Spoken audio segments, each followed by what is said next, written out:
Good evening student. जैसा कि हम पढ़ा रहे थे कंजक्शन, आपका कंजक्शन में आज हम उससे आगे बताएंगे। और ये काफी इंपॉर्टेंट चीज है। कंजक्शन को पहले समझिए कि उसका मीनिंग क्या होता है, यूज कहाँ पे होता है। इंग्लिश जब भी आप पढ़िए तो कोशिश कीजिए कि डेफिनेशन वगैरह से ज्यादा उसके यूज पे ज्यादा ध्यान दें। जब तक आपको यूज नहीं समझ में आएगा तो फिर प्रैक्टिकल आपको इंग्लिश आएगी नहीं। अब प्रैक्टिकल नहीं आएगा तो फिर आपका काम नहीं बढ़ पाएगा। क्योंकि जो क्वेश्चंस आते हैं, चाहे वो किसी भी प्रकार के या किसी भी लेवल के क्वेश्चंस हो, वो सारे क्वेश्चंस जो होते हैं वो सारे आपके कम्प्रिहेंशन अंडरस्टैंडिंग पे होते हैं। और इंग्लिश एक ही वर्ड का बहुत सारा मीनिंग होता है। जैसे हम आपको बताते हैं आर्टिकल। आर्टिकल का मतलब होता है, नहीं बोलते कि पेपर में आर्टिकल छपा हुआ, आर्टिकल में लेख भी होता है, आर्टिकल में वस्तु भी होता है, फूड आर्टिकल, ठीक है ना। आर्टिकल में ए एंड द होता है। अब किस चीज का कहाँ पे कैसे उपयोग है ये तो पढ़ने के बाद ही पता चलेगा, है ना। उदाहरण के लिए हिंदी में भी कंफ्यूज हो जाएगा कोई। अब आप किसी बोलते हैं झूठा है, अब पता नहीं झूठा बोले कि वो झूठा बोल रहे हैं, मतलब झूठा झूठा बहुत छोटा सा अंतर है। और आदमी को किस कॉन्टेक्स्ट में बोला गया, किस संदर्भ में बोला गया, उस कॉन्टेक्स्ट को समझना पड़ता है, ठीक है। तो कॉन्टेक्स्ट सबका अलग अलग होता है और इसी कारण से उस संदर्भ अलग होने के कारण से उसका परिवर्तन उसमें काफी लाजमी है कि हो जाता है। तो हम क्या करेंगे कि देखते हैं इसका यूज कैसे होता है। ये चीज को हिंदी के साथ देंगे तो पहले चलती। तो बिफोर मैंने क्या होता था, आप जानते पहले, और हमने आपको बताया था, है ना। पहले तो लिखेंगे पहले, इसको हटाइए पहले। तो यहाँ पर देखिए कि आपको बिफोर मैंने पहले होता है, लेकिन यहाँ पर देखिए हमने क्या बताया था कि अगर कंजक्शन होगा तो दोनों तरफ जोड़ेगा, चाहे वो वाक्य को जोड़े, चाहे वो शब्द को, मतलब कि वाक्य को जोड़े, नाउन को जोड़े, प्रोनाउन को जोड़े, और या तो फ्रेजेस को जोड़े। तो यहाँ पर देखिए दोस्त, हमारा ये क्या है, कंजक्शन, हम ठीक है मान लेते हैं। लेकिन यहाँ पर देखिए तो यहाँ पर एक नाउन है ना, और यहाँ पे क्या है दोस्त मेरे, एक सेंटेंस है। अब ये सेंटेंस है, ये नाउन है, क्या मैच करेगा? दोनों तरफ तो बराबर होना चाहिए। तो ये बिफोर बिल्कुल है, लेकिन ये बिफोर क्या है यहाँ पर बन गया, पता है आपको? ये नाउन को जोड़, इसको जोड़ा नाउन को, यानी कि ये हो गया, यही बिफोर बन गया आपका क्या, पता है आपको? ये बन गया आपका प्रीपोजिशन। अब बोलोगे कैसे? देखो, अगर ये होता कंजक्शन तो दोनों तरफ बराबर जोड़ा। कंजक्शन का काम ही दोनों तरफ बराबर जोड़ना। अगर रेलवे लाइन का जंक्शन है, ठीक है ना, तो मेट्रो को नहीं जुड़ेगा, वो जंक्शन में रेलवे ही जुटेगी। वो मेट्रो नहीं कि एक तरफ से मेट्रो आ रहा है तो दोनों लड़ जाएगा, बात समझ लेना। यानी कि जब भी हो तो बराबर होगा, तभी हो सकता है। आप किसी भी फैमिली में, शादी में भी जुड़ा होता कब? जब लड़का पसंद हो, लड़की पसंद हो, बराबर होता है तब। ऐसे नहीं होता है। तो बराबर होने पे ही किसी चीज की जुड़ाव होती है, ऐसे नहीं होता। दूध में पानी कब मिलता है? क्योंकि उसमें वो मिलने लायक है। अगर उसी में आपको ऑयल मिला तो नहीं मिलेगा।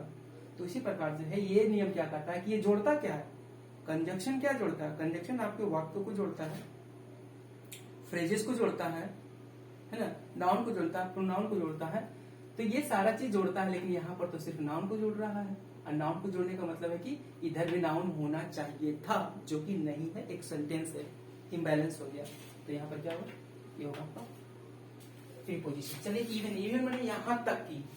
अब देखिए यहाँ पर क्या है, he has never even heard the name of Ohio, है ना। तो ये जो है, हम आपको थोड़ा सा दिखाने की कोशिश करते हैं ना। अब देखिए यहाँ पर इवन मैंने होता है यहाँ तक की, है ना। He has never even heard, उसने यहाँ तक की सुना भी नहीं है। He has never even eaten, ये यहाँ तक उसने खाया भी नहीं, क्या बताएगा कि कैसा पिज्जा का स्वाद होता, ठीक है ना। The name of the city of Ohio, है ना, यहाँ तक तो सुना भी नहीं है कि सिटी का नाम ओहायो, ठीक है। आगे देखते हैं। अब यहाँ पर क्या हो रहा है मेरे दोस्त, देखिए, ही हैज नेवर इवन हर्ड। अब इवन के पहले वाक्य है, लेकिन इधर क्या है, इधर आपका the name of the city of Ohio जो है, ये आपका फ्रेज है ना, the name of the city. अब देखिए यहाँ पर सेंटेंस है, यहाँ पर ये है, तो निश्चित है कि ये बिल्कुल ही नहीं है आपका कंजक्शन यहाँ पर, ठीक है ना। यहाँ तक की, चलिए कंजक्शन बिल्कुल नहीं है। आगे देखते हैं कंजक्शन के रूप में ये यूज हुआ है, देखिए कैसे। इवन इफ, यहाँ तक की। अब देखिए यहाँ पर ये पूरा सेंटेंस है, यहाँ पर कॉमा लगा हुआ है, ये पूरा सेंटेंस जोड़ रहा और इसको ये जोड़ रहा, ठीक है, clear. Even if you perform the best, Hindi क्या हुआ, यहाँ तक कि तुम बढ़िया परफॉर्म भी करते हो तो, even if you perform the best, यहाँ पर लगा इन द एग्जाम, यहाँ तक एग्जाम में तुम बेहतर करते हो। Even if you perform your best in the test, even if you perform the best in the match, even if you perform the best in your speaking test, IELTS test, है ना, you want be appreciated, आपकी बड़ाई नहीं की जाएगी, आपको बड़ाई नहीं की जाएगी। तो देखो यार, इसको ऐसे भी कर सकते हैं, यू वॉन्ट बी अप्रिशिएटेड, यहाँ ये इधर लिख सकते हैं, कौन बड़ा, ये वाला है ना, ये जो मैं गोल कर रहा हूँ दिख रहा होगा ना आपको, ये उठा के हम इधर कर दे तो क्या होगा, इवन के पहले क्या होगा, एक सेंटेंस इधर, एक सेंटेंस इधर, क्लियर, बात समझ आ रही। तो ये है आपका कंजंक्शन, ये कंजंक्शन नहीं, ये भी कंजंक्शन है, देखिए कैसे, इवन दो, यहां तक की, इवन दो में नहीं, हाँ, इवन दो, हालांकि, हालांकि बोलते हैं इसको, हालांकि, she does not want to give up, है ना, she does not want to give up, वो हार मानना नहीं चाहती, Zelensky doesn't want to give up, Zelensky हार मानना नहीं चाहता है, Putin doesn't want to give up, Putin भी हार मानना नहीं चाहता है, इवन दो, हालांकि she knows it won't better the relation, वो जानता है कि इससे रिलेशन ठीक नहीं होगा, फिर भी वो हार मानना नहीं चाहता, फिर भी वो हार मानना नहीं चाहती, है ना, वो जानती है कि इससे रिलेशन अच्छा नहीं होगा, फिर भी एक और सेंटेंस देते हैं, he does not want to give up, Ram does not want to give up, Mohan does not want to give up, even though he knows that learning a lot of vocabulary without sentence structure will not help, even though he knows, हालांकि वो जानता है ना। तो इस प्रकार से जैसे इसको और में बोल सकते हैं, he reads English a lot even though he has no basic knowledge, एक कंट्रास्ट बताता है, लेकिन ये क्या दोनों पढ़ते हैं, एक सेंटेंस पहले बोले he reads English a lot, एक सेंटेंस हो गया, even though he is not sure of his success, हालांकि बहुत पढ़ता है फिर भी श्योर नहीं सक्सेस का, तो दोनों तरफ सेंटेंस है। ओके, आगे देखते हैं। तो ये सेंटेंस को पूरा भी प्रैक्टिस कीजिए, इस प्रकार से कीजिएगा, हम बता देते हैं। वह स्कूल जाता है, he goes to school even though he does not read, he goes to market, देखिए सिंपल सेंटेंस बनाइए, आराम से ले लीजिए, he goes to market even though he does not buy vegetable, आप बिल्कुल हिंदी में सोच सकते हैं, हालांकि बहुत जल्दी से इंग्लिश में सोचिए तो ज्यादा बेहतर होगा, मार्केट जाता है नहीं खरीदता है, he goes to market even though he does not buy, school जाता नहीं पड़ता, he goes to school even though he does not read, he goes to field even though he does not play, he has a cow even though he does not drink milk। तो ऐसे दिमाग में structure थोड़ा जल्दी कीजिएगा तो ज्यादा बेहतर, मैं ऐसे ही करता हूँ, ठीक है, हालांकि प्रैक्टिस कीजिए तो जल्दी से आ जाएगा। चलिए, इफ का मतलब होता है यदि, they will part in the garden, है ना, they will party in the garden, part बोलते हैं, sorry for that, they will part in the garden, वो गार्डन में पार्टी करेंगे, they will party in the garden if the weather is good। अब देखिए condition बता रहा है, कंडीशनल है ये, यदि अच्छा होता, आप इसी प्रकार से सेंटेंस बनाइए, इसी को बनाइए, बस ये पार्ट देख रहे हैं, ये पार्ट ये चेंज कर दीजिएगा, ये एक ही बोली, देखिए दोनों पार्ट आप चेंज करें तो थोड़ा मुश्किल होगा, मैंने भी इंग्लिश से सीखा है तो थोड़ा सा इस बात का ध्यान रखा है कि जो पार्ट है ना उसमें पूरा मत चेंज करो, क्योंकि पूरा चेंज करो खुद ही आप मतलब कि कंफ्यूज हो जाओगे, तो कंफ्यूज नहीं होना, बिल्कुल क्लैरिटी रखने की, मैंने बोला क्या चेंज कर दिया, तो आप जब भी सेंटेंस पे प्रैक्टिस करो तो ऐसे करो, देखो मैं बताता हूँ, बिल्कुल आसान है, आप भी करना बिल्कुल, आपको अगर आपको इन सारी चीजों पे नहीं कमांड होगी तो नहीं सीख पाओगे आप, तो कैसे करना है देख लीजिए, इसको चेंज नहीं करना, they will party in the garden, चलो भैया, they will party in the garden, वो गार्डन में पार्टी करेंगे, अब इसको चेंज करना, if the weather is good, clear, अब यहाँ पे they will party in the garden if Ram comes, वो गार्डन में पार्टी करेंगे अगर राम आता है, they will party in the garden if Sita comes in good dress looking beautiful, समझ सकते हो आप, दे will party in the garden, वो गार्डन में पार्टी करेंगे, कोई दिक्कत नहीं, दे will party in the garden if they get permission from their parents. अब ये जोड़ सकते हो, हालांकि इतना सोच भी कैसे सकते हो, ये भी तो मुश्किल है, अगर नहीं हो तो बिल्कुल नहीं सोच पाओगे, ये भी बात है आपका, लेकिन अगर नहीं सोच पाते हो तो थोड़ा सा यहाँ पर मैं एक चीज को मैं कर रहा हूँ, इसको तो चेंज नहीं करना, इसको एक बार चेंज करना, उसी में नाम चेंज करते रहना, बार बार बोलने में सहूलियत होगी, फिर वो धीरे धीरे बैठ जाएगा। देखो बोल के कोशिश करो, दे will party in the garden if, है ना, राम कम्स, अब राम को मोहन कर दो, कुछ नहीं चेंज करना, मोहन कर दो, they will party in the garden if Mohan comes, they will party in the garden if Sohan comes, they will party in the garden if Ganesh comes, they will party in the garden if Sita comes। अब comes to play, comes to join, तो ऐसे करके change कर सकते हो तो थोड़ा सा सहूलियत होगी और आपको बैठने लगा धीरे धीरे वो इंग्लिश आपको आने लगी और अगली बार जब यूज करो तो नेचुरली यूज कर लोगे। तो थोड़ा सा इस पर ध्यान दिया करो, हालांकि मैं ज्यादा आगे नहीं बताऊंगा। ओनली इफ ओनली, केवल तभी, शी विल फील बेटर, वो अच्छा महसूस करेगी। इफ ओनली, यदि, she sees her son for a moment, पता है इसको इसके बेटे को दिखा दो, इसको बहुत अच्छा लगेगा, 10 साल बाद मिलेगी तो उससे इसका तबीयत थोड़ा खुश हो जाए, है ना। अगर मान लो बीमार है तो वही करा कि शी विल फील बेटर, ये जो लेडीज है वो अच्छी महसूस करेंगी। इफ ओनली, केवल तभी करेगी, है ना। इफ ओनली, केवल तभी, she sees her son for a moment. अब देखो यहाँ पर ये सेंटेंस है, प्रैक्टिस कैसे करोगे देखो दोस्त, बिल्कुल आसान है। अब यहाँ सीज है ना, अब यहाँ पर लुक एट द, अब बेटा की जगह बेटी दिखवा लो, रिजल्ट दिखवा लो, पैसे दिखवा लो, प्रॉपर्टी दिखवा लो, यहाँ पर चेंज करते जाओ और फिर बोलो she will feel better if only she sees her property for a moment.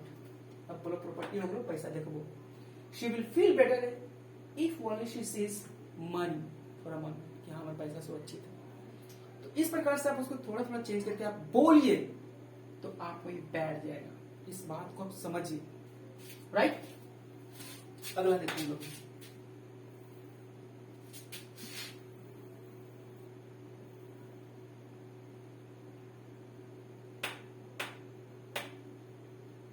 देखिए, यदि, इफ देन तभी, इफ देन यदि ऐसा होता तब, इफ देन करा, इफ इट रेन्स यदि वर्षा होती, इफ इट रेन्स देन तब, we will be stuck in the traffic. अब देखो भैया बड़ी अच्छी बात बोला, आप सब में वर्षा करवा, इसको कैसे प्रैक्टिस करोगे, यदि होता है तब, यदि होता है तब, यदि तब, यदि तब, यदि होता है तब। अब देखो यहाँ पर सेंटेंस को चेंज करो मेरे दोस्त, है ना, या तो इसको चेंज करो, ये दो सेंटेंस है, आपको क्या करना है, आप जिसमें कंफर्टेबल हो, है ना, उसको चेंज करो, आप कोशिश करो इसी को चेंज करें। If it rains then Mohan will be stuck in the traffic, यहाँ पर नाम में चेंज कर दो 10 का, बोलते तेजी में, if it rains then Sita will be stuck in traffic, ठीक है। If it rains then Mohan will be stuck in traffic, Mohan will be stuck in the park, park में उसको 10 लगा। तो इस प्रकार से आप उसको चेंज कर सकते हो, कोशिश करो थोड़ा थोड़ा चेंज करके। इन ऑर्डर दैट, इसीलिए, बहुत अच्छा मीनिंग है, इन ऑर्डर दैट, इसीलिए, कहता है she will leave the party early, वो पार्टी को जल्दी छोड़ देगी, जानते क्यों, इन ऑर्डर दैट, ताकि, मतलब कि ताकि, इसीलिए, आई गेट ए कैब, अच्छा ताकि होगा यहाँ पर, सॉरी दोस्त, ताकि होगा, थोड़ा सा ताकि, इन ऑर्डर दैट, ताकि, सो दैट होता ताकि, तो she will leave the party early, वो पार्टी को पहले छोड़ देगी, है ना। इन ऑर्डर दैट, ताकि, आई गेट ए कैब, ताकि मुझे कैब मिल जाए, है ना, है ना। ये गेट है या शी गेट्स इट है कि भैया जल्दी निकलेंगे, रात के 9 बज जाएगा तो कैब नहीं मिलेगा, तो पहले छोड़ देना। तो इस प्रकार से आप करेंगे तो आप कहते I will leave the park in order that I get a cab to my home quickly, है ना। इस प्रकार से आप कर सकते हैं, जस्ट एज, ठीक उसी प्रकार से। It began to rain just as, जो ही, यहाँ पर होगा जो ही, वी गेट होम, अब होम की जगह चेंज करो, पार्क बोलो। It began to rain just as we got to the park. It began to rain just as we got to the home, to the theater to watch movie with my friends. List में होता नहीं तो इसमें should लगता है दोस्त मेरे, याद रखना, नहीं।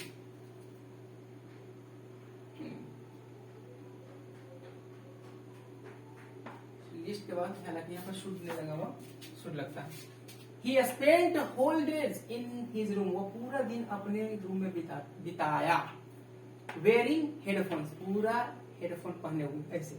Lest he disturb anyone, है ना, ताकि वो किसी को डिस्टर्ब ना कर सके, लिस्ट, ताकि वो किसी को डिस्टर्ब ना कर सके, है ना, ताकि वो किसी को डिस्टर्ब ना कर सके। आगे देखते हैं, नाउ बने होता अभी।